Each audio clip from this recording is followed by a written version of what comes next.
निधि की ब्याह हो गई। ब्याह करके अपनी ससुराल गई थी। ससुराल पहुंचते ही अपने माँ के दिए हुए संस्कारों के अनुरूप घर के सारे लोगों के छोटे बड़े सारे काम करके उनके दिल में जगह बनाने में जुट गई थी। उनका माँ का कहना था कि अगर तुम्हें अपने ससुराल में एक अच्छी बहू बनना है तो सबके दिलों में जगह बनाना पड़ता है।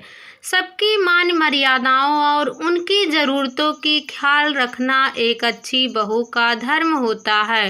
वैसे तो निधि एक आज़ाद ख्यालों की लड़की थी, लेकिन शादी के बाद एक बहू का धर्म भी तो निभाना था। वह अपने सोच और ख्याल को कुछ दिनों के लिए किसी तिजोरी में बंद करके रख दी थी। पूरे दिन पर घूंघट लिए घूमती थी और हाथों में भरी भरी चूड़ियां खनकाती हुई पायल पहनकर पूरे दिन घर का हर काम करती रहती थी। घर के हर सदस्य उनकी पसंद का खाना पूछना बनाना उसके आदतों में सुधार हो गया था। ऐसे करके धीरे धीरे वह सबकी लाडली बहू बनी गई थी। अब तो निधि की इस संस्कारी बहू वाले कैरेक्टर की चर्चा पूरे मोहल्ले में होने लगी। सारे मोहल्ले वाले निधि की दाद देते थे कि बहू हो तो निधि जैसी। लेकिन निधि भी कब तक अपने आप को एक कैरेक्टर में जीती। आखिर वह भी तो इंसान है। सुबह से लेकर शाम हो जाता था घर के सारे लोगों की सेवा करते हुए। उसे अपनी खुद भी चिंता नहीं होती थी कि उसने नाश्ता या खाना खाया या नहीं। कई दिन तो उसका हस्बैंड महेश उसे कह देता था, मुझे तो समझ में ही नहीं आता है कि मैंने शादी करके अपने लिए एक पत्नी लेकर आया हूँ या नौकरानी। इतने पर निधि का जवाब होता था, आप भी कैसी बातें करते हैं। अगर मैं घर के सारे लोगों की सेवा करती हूँ तो नौकरानी थोड़ी हो गई। यह तो एक बहू का कर्तव्य होता है। यही तो मेरी माँ ने सिखाया है। तो महेश कहता, तो क्या तुम्हारी माँ ने यह नहीं सिखाया है कि अपने पति के लिए भी थोड़ा सा टाइम निकाल लिया करो।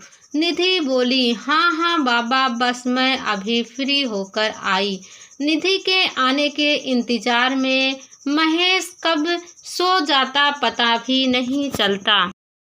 फिर सुबह होता और ऑफिस के लिए निकल जाता। भूचाल तो तब आना शुरू हुआ जब महेश ने अपनी माँ से बोला, माँ टीचर का फॉर्म निकला हुआ है, मैं चाहता हूँ कि निधि इसको भरे क्योंकि पढ़ने में भी वह काफ़ी तेज है। उसे आखिर बीएड किया हुआ है, वह आसानी से यह एग्ज़ाम क्वालीफाई कर सकती है। निधि का जब यह बात पता चला तो वह भी बहुत खुश हुई क्योंकि वह अपनी ज़िंदगी इस किचन में नहीं बिताना चाहती थी। उसे भी उड़ना था, उसे आसमान में उसको कुछ कर दिखाना था अपनी लाइफ में, लेकिन उसे मौका ही नहीं मिल रहा था। अगर अब यह मौका उसके हाथ आ रहा था तो वह इसे गंवाना नहीं चाहती थी। लेकिन सबसे बड़ी बात थी कि उसकी सासू माँ को यह बात पसंद हो। निधि की सास ने कहा कि देखो बेटा, मुझे बहू की नौकरी करने जाने में कोई दिक्कत नहीं है। मैं तो खुद चाहती हूँ कि सब अपने पैरों पर खड़े हैं, कोई किसी पर निर्भर ना हो। चाहे तुम हो या मेरा छोटा बेटा रमेश, तो सब अपने पैरों पर खड़े हैं। लेकिन सोचो, अगर बहू नौकरी करने लग जाएगी, कल को तुम्हारे बच्चे होंगे तो उनकी देखभाल कौन करेगा। और वैसे भी तुम इतना पैसा तो कमा ही लेते हो कि तुम अपने बीवी और बच्चे का जीवन यापन अच्छी तरह से कर सको। निधि की सास ने एक साथ ही 2 तीर मार दिए थे। उसने जॉब करने से मना भी नहीं किया और एक तरह से इनडायरेक्टली मना भी कर दिया। निधि को बता दिया कि ठीक है, जॉब करने जाना है तो तुम जाओ, लेकिन हम तुम्हारी कोई सहायता नहीं करेंगे। कल को तुम्हारे बच्चे होंगे तो तुम उसे खुद देखना। घर का भी काम तुम्हें खुद ही करना पड़ेगा। हमारी तरफ से तुम्हें कोई भी मदद नहीं मिलने वाला है। महेश को अपनी माँ की बातों को विरोध करने का साहस नहीं था। वह बचपन से ही अपनी माँ की हर बात सर आंखों पर लगता था, क्योंकि महेश की बाबू नहीं थे और उसकी माँ ने बहुत मेहनत करके आज महेश को इस लायक बनाया कि वह सरकारी जॉब कर रहा था। महेश ने बोला, ठीक है माँ, आपकी जैसी इच्छा। मैं तो सोच रहा था कि निधि जॉब कर लेगी तो इसका भी मन लग जाएगा और घर में 2 पैसे भी आ जाएंगे। निधि ने भी अपने मन को समझा लिया था कि अब उसकी जिंदगी यही है। जितना उड़ना था वह उड़ लिया। उसे समझ आ गया था कि वह जितना भी कर ले ससुराल कभी मायका नहीं बन सकता है और न ही सास कभी माँ बन सकती है। निधि मन ही मन समझा रही थी अपने आप को कि निधि, अब तुम्हारी यही जिंदगी है, सबकी सेवा करो और अपनी जिंदगी इतनी सी छोटी सी दुनिया में गुजार दूं। इसके अलावा तुम्हारे पास और कोई चारा नहीं है। धीरे धीरे समय चक्र चलता रहा। निधि माँ भी बन गई थी। अब वह पहले से और ज़्यादा ही व्यस्त जीवन जीने लगी थी। बच्चों के लालन पालन, सच में उसके पास अब इतना समय नहीं होता था कि वह कुछ और करने के बारे में भी सोच सके। कुछ दिनों बाद ही निधि के छोटे देवर शादी होने वाली थी।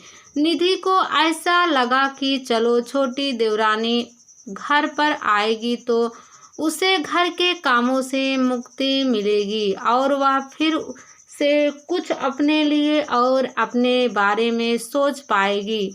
ऐसे ही सपने सजाने लगी।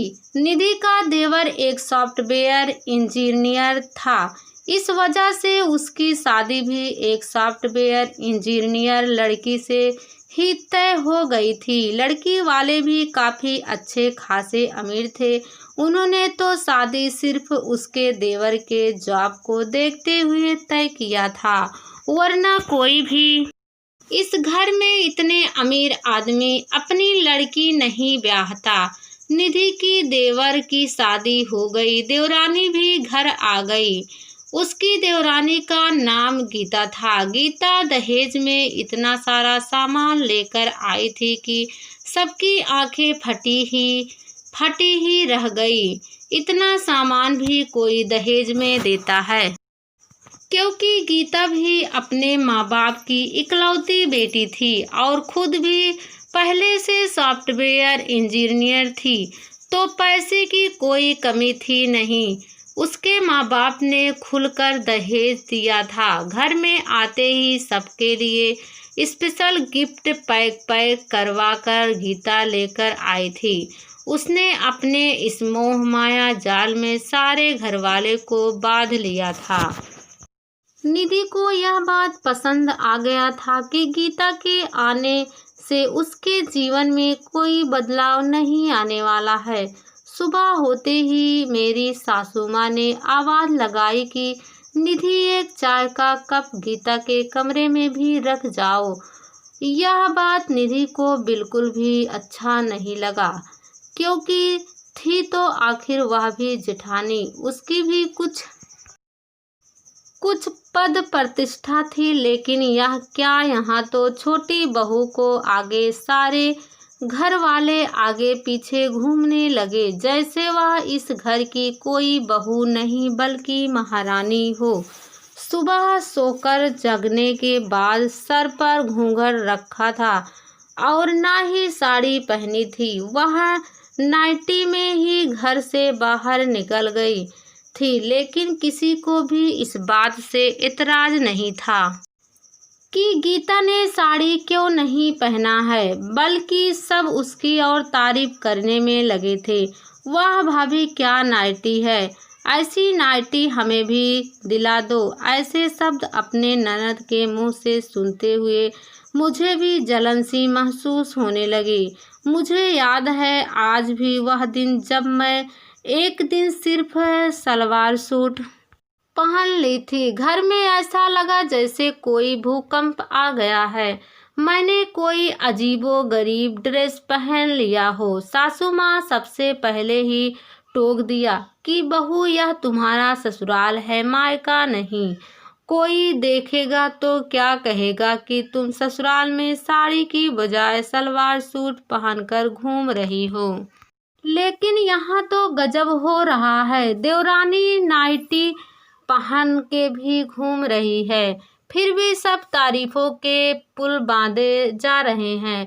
मुझे समझ आ गया था दहेज की ताकत। शादी के एक सप्ताह बाद ही गीता की ऑफिस की छुट्टी समाप्त हो गई थी। वह अगले मंडे से अपने जॉब जाने के लिए सासू माँ से बात कर रही थी। सासू माँ ने उसे एक बार भी नहीं कहा कि तुम अभी जॉब क्यों नहीं करोगी, तुम्हें पैसे की क्या कमी है, मेरा बेटा तो इतना पैसा कमाता ही है। बल्कि उसे और प्यार से बोली, हाँ हाँ बेटी, तुम जरूर जाओ, वैसे भी घर में इतने सारे लोग हैं, तुम्हें किसी भी चीज़ की चिंता करने की ज़रूरत नहीं है। और हाँ, नाश्ता और लंच में जो ले जाना हो वह निधि को बता देना, वह तुम्हारे लिए तैयार कर देगी। निधि ऐसा देखकर मन में यही सोच रही थी कि क्या यही मम्मी है। जब मेरी बारी आई थी तब तो उन्होंने साफ मना कर दिया था जॉब जाने के लिए, और एक गीता को कितनी सपोर्ट कर रही है। मुझे समझ आ गया था कि दहेज वाली बहू के इज्जत भी ससुराल में कुछ ज़्यादा ही होता है। गीता सचमुच की सॉफ्टवेयर इंजीनियर थी।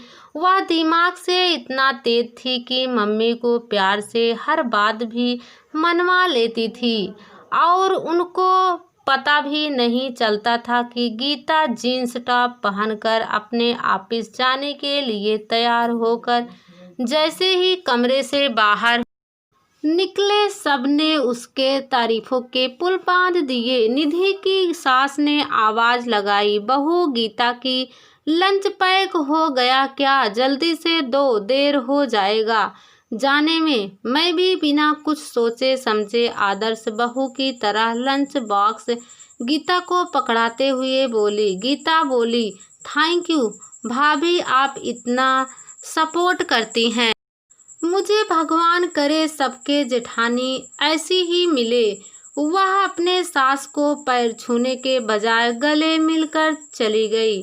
सासू माँ ने भी कुछ नहीं कहा कि इतना कहा उसके जाते वक्त की बहू हो तो छोटी बहू जैसी लगता ही नहीं है कि वह अपने ससुराल में है। निधि को बिल्कुल समझ नहीं आता।